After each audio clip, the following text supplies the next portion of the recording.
Narito na naman ang compilation ng mga happenings sa mga teachers na nakakatawa talaga. Panoorin natin. Sir, tawag ka po ni Principal. Mamaya, busy ako. Sir, ngayon na daw po. Bakit importante ba yung sasabihin niya? Ano ka mo?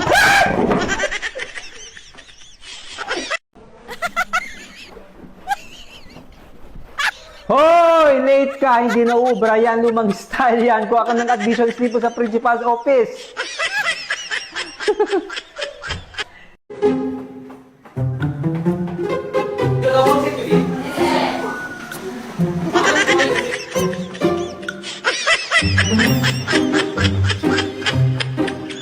Guys, ipaprank natin si Sir.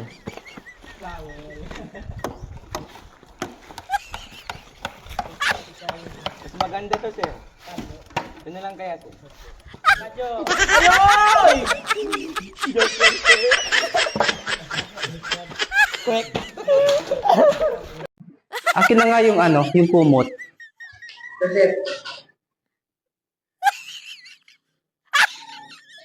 Nakakaya naman pag istorbohin natin ito. Yan. Huwag niyong istorbohin ha. O mag-umpisa na tayo sa klase natin ha. Nakakaya sa kanya. Wala pang tulog yata. For today's video guys, ikikwento ko nga kung anong experiences ko na Sir, excuse me, sir. Pahiram nga ng ballpen mo, sir. Anong pangalan ng pusa ninyo?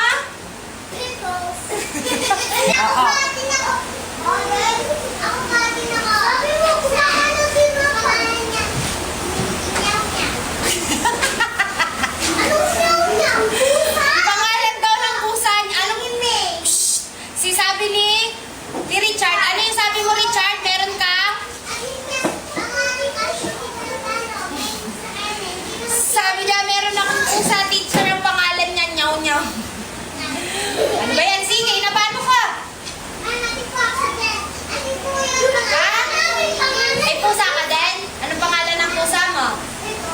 Pico. Oh, sosyal. Anong pangalan? Oy! Shhh! Hindi, si CK muna. May pusa kayo, CK? Anong pangalan ng pusa? Malakas? Anong pangalan? Isa pa, mas malakas. Anong pangalan ng pusa ninyo? Ano daw ang pangalan ng pusa nila?